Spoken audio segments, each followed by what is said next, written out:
Hello friends, कैसे हो आप लोग? आई होप अच्छे होंगे। तो चलिए हम अपनी क्लास स्टार्ट करते हैं।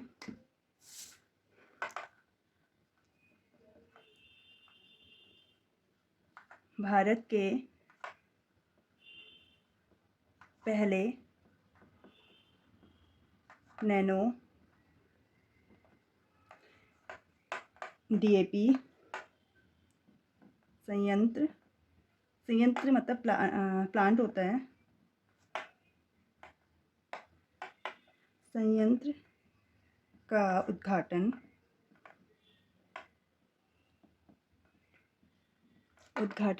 कहाँ किया जा रहा है? तो ये किया जा रहा है गुजरात में किया जा रहा है। ठीक है, किसके द्वारा किया जा रहा है? तो ये है इफ़को। ठीक है, इफ़को का फुल फॉर्म है इंडियन फार्मर्स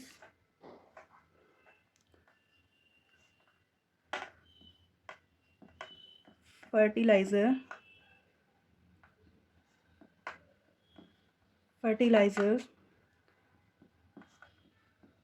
कोऑपरेटिव लिमिटेड। ठीक है, तो ये इसका फुल फॉर्म है। ये पूछा जाता है कई बार, इसलिए आपको बता रही हूँ। और जो इफ़को की जो स्थापना हुई थी वो हुई थी 3 नवंबर 1967। इसका जो मुख्यालय है वो है न्यू दिल्ली। ठीक है, इसके जो प्रमुख हैं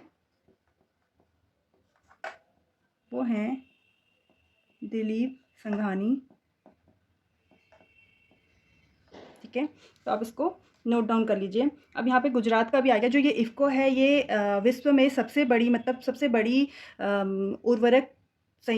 उर्वरक सहकारी समिति है। ठीक है, जो उर्वरक बनाती है। और तो आइए, जब गुजरात का भी इसमें आ गया है तो गुजरात का भी ले लेते हैं। गुजरात का स्टैटिक है। गुजरात की कैपिटल आपको पता होगा, गांधीनगर। ठीक है, यहाँ के जो सीएम हैं भूपेंद्र भाई पटेल। गुजरात में नाम के पीछे भाई लगाया ही जाता है। तो और जो यहाँ के गवर्नर हैं वो हैं आचार्य देवव्रत। ठीक है, यहाँ पे एक राष्ट्रीय उद्यान है, गिर राष्ट्रीय उद्यान। गिर राष्ट्रीय उद्यान। ठीक है, अब ये क्यों फेमस है? तो ये है एशियाई शेरों के लिए। एशियाई शेरों के लिए। ठीक है, तो आप ये नोट डाउन करिए और हम आगे चलते हैं। एक सैन्य अभ्यास है, अभ्यास हरिमो। ठीक है, तो अभ्यास हरिमो शक्ति है, ये किस किस के बीच 2023 ये किस किस के बीच हो रहा है? तो ये है भारत और मलेशिया के ही बीच होता है। मलेशिया। ठीक है, ठीक है, कहाँ पे होगा ये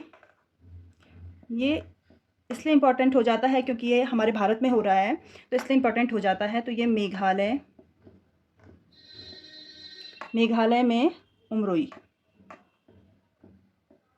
ठीक है, तो यहाँ पे हम ले लेते हैं मलेशिया की जो आपको बताया था ना मैंने कि स्टैटिक भी लेते चलेंगे। कैपिटल है जो वो है कुआलालंपुर। ठीक है, कि यहाँ की कैपिटल है मलेशिया की। ठीक है, यहाँ की जो करेंसी है, मलेशिया की करेंसी है वो है रिंगित। ठीक है, रिंगित यहाँ की करेंसी है, मलेशियाई रिंगित। और जो हमारा मेघालय है इसकी जो कैपिटल है वो है शिलोंग। ठीक है, और जो यहाँ के गवर्नर हैं, सीएम है, सॉरी, यहाँ के सीएम हैं वो हैं कोनार्ड सांगपो। ठीक है, ये सीएम है यहाँ के। गवर्नर है यहाँ के फागू चौहान। फागू चौहान पहले बिहार के गवर्नर थे, अब यहाँ के गवर्नर बन चुके हैं। इसी तरीके से कई राज्यों के गवर्नर चेंज हुए हैं और मैं ऐसी बताती रहूँगी आपको जहाँ जहाँ के चेंज हुए हैं, और आप ऐसे नोट डाउन करते रहिएगा और अच्छे से इनको लर्न भी कीजिएगा, क्योंकि जो चेंज हुए हैं वो ज़रूर पूछे जाएंगे। तो चलिए आप इसको नोट डाउन करिए और हम आगे चलते हैं। मैं इसे इरेज करती हूँ, फिर हम आगे चलते हैं। स्क्रीनशॉट ले लीजिए आप। आई होप आपने स्क्रीनशॉट ले लिया होगा, तो मैं इसे इरेज करके आगे स्टार्ट करते हैं क्लास।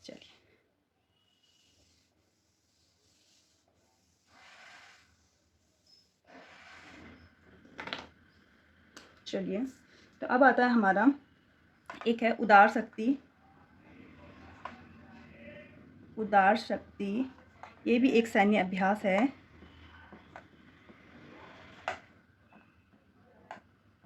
सैन्य अभ्यास है, ठीक है, और ये भी भारत और मलेशिया के बीच होता है। भारत और मलेशिया पूछा जाता है, ठीक है। नेक्स्ट है हमारा एक चक्रवात है हामून करके, ठीक है। तो ये चक्रवात जो आया था, मतलब एक चक्रवाती तूफान है, चक्रवाती तूफान है ये, ठीक है। ये आया था बंगाल की खाड़ी में, बंगाल की खाड़ी में आया था, ठीक है। और इसका जो नाम दिया है इसको, वो दिया है ईरान ने। जो भी चक्रवाती तूफान आते हैं उनको, जो उनके खाड़ी देश होते हैं जहाँ पे चक्रवात आते हैं, तो वो इनको नाम दिया कर देते हैं, वो देश इनको नाम देते हैं, ठीक है। कि और कोई भी नाम रिपीट नहीं होता है, ठीक है। तो इस बार जो नाम दिया गया है वो ईरान के द्वारा दिया गया है। पहले तो सिर्फ जो बंगाल की खाड़ी में 8 देशों की जो सीमाएं लगती हैं वही 8 देश दिया करते थे, लेकिन अब और देश भी इसमें शामिल हो गए हैं जो ये नाम बताते हैं कि कौन सा नाम रखा जाएगा किस चक्रवात का। और ये जो नाम दिए जाते हैं ये इसलिए दिए जाते हैं कि जिससे इस चक्रवात से लोगों की जान बचाई जा सके, लोगों को खतरे का आभास कराया जा सके कि ये कितना ज़्यादा खतरनाक है। जो जितना ज़्यादा खतरनाक होता है उसका नाम उतना ही टिपिकल होता है। और चलिए आप इसके बारे में इतना ही, और आगे चलते हैं। एक चक्रवात और आया था, वो था चक्रवात मोर्चा, ठीक है। ये भी आया था बंगाल की खाड़ी में, ठीक है, बंगाल की खाड़ी में आया था। और इससे जो सबसे ज़्यादा प्रभावित हुआ था वो हुआ था म्यांमार, ठीक है, म्यांमार हुआ था। तो और इसका जो नाम दिया था वो दिया था यमन ने दिया था नाम, मोर्चा नाम। और जो म्यांमार है, म्यांमार में जो बहुत ज़्यादा प्रभावित हुआ था म्यांमार, इससे यहाँ बहुत उस समय जनधन की हानि हुई थी। तो इनके लिए जो सहायता पहुँचाने के लिए भारत द्वारा सहायता पहुँचाने हेतु भारत द्वारा शुरू किया गया ऑपरेशन।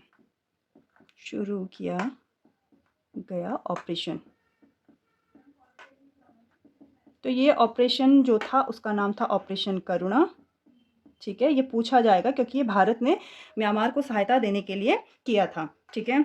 एक और चक्रवात था, उसका नाम था बिपरजॉय, ठीक है, बिपरजॉय।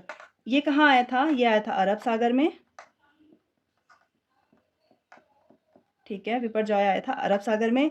इसको जो नाम दिया था वो दिया था पड़ोसी देश बांग्लादेश ने, ठीक है। बांग्लादेश की आपको कैपिटल पता होगी, ढाका, और यहाँ की जो करेंसी है, मुद्रा है, वो है टका। ये दोनों मैच करते हुए हैं तो आपको अच्छे से याद होगा, ऐसा मेरा मानना है, ठीक है। तो आप इसको नोट डाउन कर लीजिए, फिर हम आगे चलते हैं, या स्क्रीनशॉट ले लीजिए, फिर हम आगे चलते हैं। तो आई होप आपने स्क्रीनशॉट ले लिया होगा। तो चलिए हम आगे चलते हैं फिर। चलिए,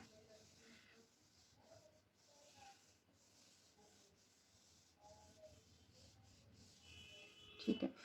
तो अभी एक मंदिर है, सबका मंदिर, इसका नाम ही है सबका मंदिर। तो ये बना है ताइवान में, ताइवान में बना है, ठीक है।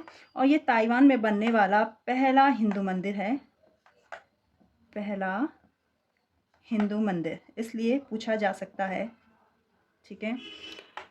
ताइवान की कैपिटल है ताइपे, ठीक है। सबका मंदिर, तो इसमें क्या है कि जो शिव और श्री रामचंद्र जी हैं उनकी मूर्तियाँ लगाई गई हैं, और इसके साथ ही अन्य देवी देवताओं की भी मूर्तियाँ लगाई गई हैं। तो ये इसलिए इम्पॉर्टेंट हो जाता है कि क्योंकि ताइवान एक मुस्लिम बाहुल्य देश है, और वहाँ पे हिंदू मंदिर बनाया गया है, जो पहला हिंदू मंदिर है। चलिए आगे चलते हैं। 3D प्रिंटेड टेक्नोलॉजी से एक डाकघर बनाया, 3D प्रिंटेड डाकघर बनाया गया है। ये कहाँ बनाया गया है? ये बनाया गया है बेंगलुरु, ठीक है। बेंगलुरु है कर्नाटक की कैपिटल, ठीक है, वहाँ पे बनाया गया है। और हम ये हमारे भारत की सिलिकॉन कैपिटल भी बोलते हैं इसे, बेंगलुरु को, ठीक है। और आगे चलते हैं। भारत की पहली सोलर सिटी, ठीक है। भारत की पहली सोलर सिटी है सांची, सांची है मध्य प्रदेश में, एमपी में है सांची, ठीक है। तो सोलर सिटी, ये पहली सोलर सिटी है। तो सोलर सिटी से एक और नोट कर लीजिए, अंतर्राष्ट्रीय सौर गठबंधन, गठबंधन, ठीक है। तो इसकी स्थापना की गई थी भारत और फ्रांस के सहयोग से, भारत और फ्रांस ने की थी, ठीक है। इसका उद्देश्य था स्वच्छ ऊर्जा का विकास करना और पर्यावरण को शुद्ध करना, ठीक है। और सूर्य से प्राप्त जितना ज़्यादा हो सके सूर्य से प्राप्त ऊर्जा से ही अपने दैनिक कार्य करना, ये इस गठबंधन का उद्देश्य था। इसलिए स्टार्टिंग में इसमें जो देश थे वो कर्क रेखा और मकर रेखा के बीच के ही देश रखे गए थे। वो इसलिए रखे गए थे क्योंकि जो कर्क रेखा और मकर रेखा तक बीच के ही देश रखे गए थे, वो इसलिए रखे गए थे क्योंकि कर्क रेखा और मकर रेखा के बीच का जो क्षेत्र होता है, वहाँ पर जो हमारी सूरज की किरणें हैं वो बिल्कुल सीधी पड़ती हैं, और वहाँ पे सौर एनर्जी काफ़ी हो सकती है, इस वजह से रखे गए थे। लेकिन अब ऐसा नहीं है, अब कोई भी देश इसमें अपना पार्टिसिपेट कर सकता है, ठीक है। तो इसकी जो स्थापना हुई थी वो हुई थी 2015 में, और जो इसका मुख्यालय है वो अपने प्यारे भारत में गुरुग्राम में है, ठीक है, गुरुग्राम में। तो चलिए, और इसमें जो सदस्य देश हैं बढ़ते रहते हैं, लेकिन अभी जो 2023 में हैं वो हैं 105 सदस्य देश हैं, और उनमें से 105वां है जो वो है अपना पड़ोसी देश नेपाल, जिसने हस्ताक्षर किए हैं, ठीक है। तो इसको आप नोट डाउन कीजिए और फिर हम आगे चलते हैं, या स्क्रीनशॉट ले लीजिए। आई होप आपने स्क्रीनशॉट ले लिया होगा। तो मैं इसको इरेज कर रही हूँ और फिर हम आगे चलते हैं। चलिए, ठीक है। तो राष्ट्रीय बहुआयामी गरीबी सूचकांक जारी किया गया है, ठीक है। तो इसमें जो फर्स्ट रैंक मिली है वो मिली है बिहार को, ठीक है। फिर जो अंतिम रहा है वो रहा है केरला, ठीक है। फिर जो यूटीज़ हैं, यूटीज़ में जो फर्स्ट रैंक है वो है दम सॉरी दादरा, क्या हो गया ये, दरदरा हो जाता है, दादरा नगर हवेली एवं दमन दीव। ठीक है, ये फर्स्ट रैंक मिली है इसको। जो अंतिम रहा है यूटीज़ में वो है पुदुचेरी, पुदुचेरी।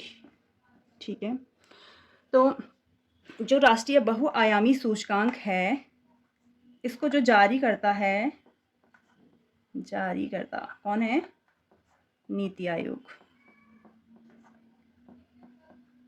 नीति आयोग, ठीक है। नीति आयोग की स्थापना जो हुई थी 1 जनवरी 2015 में हुई थी। ठीक है, इसने किसकी जगह ली थी? योजना आयोग की जगह ली थी। ठीक है, कभी आएगा टॉपिक नीति आयोग का, फिर डिटेल में बताया जाएगा, अभी इतना ही बता रही हूँ। ठीक है, डिटेल में बताया जाएगा कि कैसे इसने योजना आयोग की जगह ली थी। ठीक है, चलिए आते हैं, ये आप क्या समझे इससे कि फर्स्ट रैंक बिहार ने और अंतिम रैंक केरला ने। इसका मतलब ये है कि बहुआयामी गरीबी सूचकांक में जब फर्स्ट नंबर पे बिहार आया है, इसका मतलब बिहार की सबसे बहुत बुरी हालत में है बिहार, और केरला बहुत अच्छी हालत में है। और यूटीज़ में दादरा नगर हवेली एवं दमन दीव जो हैं ये बहुत ही बुरी हालत में हैं, और पुदुचेरी बहुत ही अच्छी हालत में है। ठीक है, जो दादरा नगर हवेली है इसकी जो स्थापना हुई थी वो हुई थी, ये पहले दादरा नगर हवेली और दमन दीव ये अलग अलग थे पहले, फिर इनको 26 जनवरी 2020 में इनको एक कर दिया गया, और ये यूटीज़ में आते हैं। पहले भी केंद्र शासित थे और अभी भी केंद्र शासित हैं। ठीक है, जो पुदुचेरी है ये 1954 तक फ्रांसीसी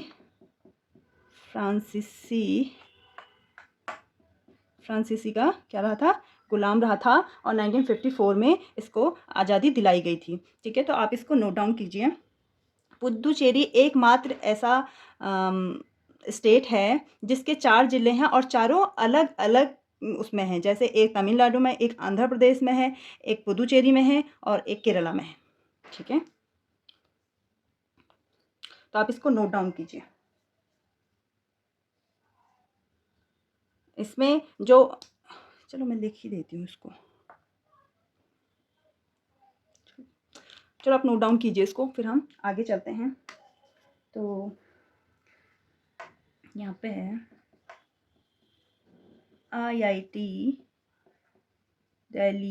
आईआईटी दिल्ली का नया परिसर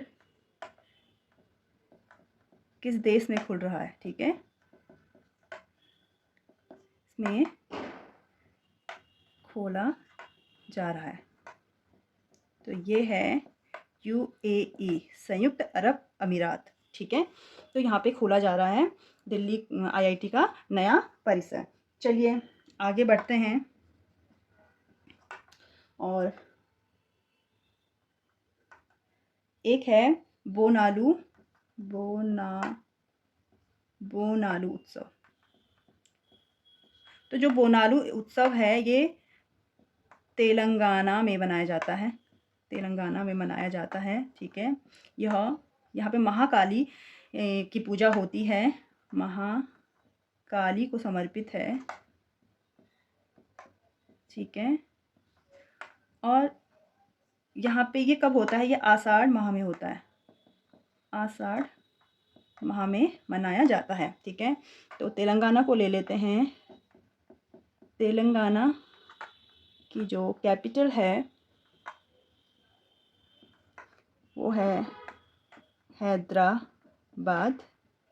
ठीक है, हैदराबाद है, और यहाँ के जो सीएम हैं वो है के चंद्रशेखर राव। ठीक है, ये यहाँ के सीएम हैं। गवर्नर हैं यहाँ के तमिल साई सौंदरराजन। ठीक है, ये थोड़ा अजीब सा नाम है, लेकिन तेलंगाना तौ से तमिल, तो थोड़ा इसको हो जाएगा लर्न, इतनी कोई बहुत बड़ी प्रॉब्लम नहीं है, लेकिन ठीक है। आप इसको लर्न कर लीजिएगा, थोड़ा सा अजीब सा नाम है, ठीक है, कोई बात नहीं, हो जाएगा। और तो आपको चलिए करते हैं यहाँ पे क्लास स्टॉप। और आपको अगर वीडियोस अच्छे लग रहे हैं तो प्लीज़ लाइक कीजिए, शेयर कीजिए, और सबसे बड़ी बात है कि सब्सक्राइब कीजिए, ठीक है। और आप ऐसे मुझे मोटिवेट करते रहेंगे तो मैं आपको बहुत और अच्छा कंटेंट लाने की कोशिश करूँगी। और चलिए फिर मिलते हैं एक नई क्लास में, एक नए कंटेंट के साथ और एक नई एनर्जी के साथ। Thank you for watching.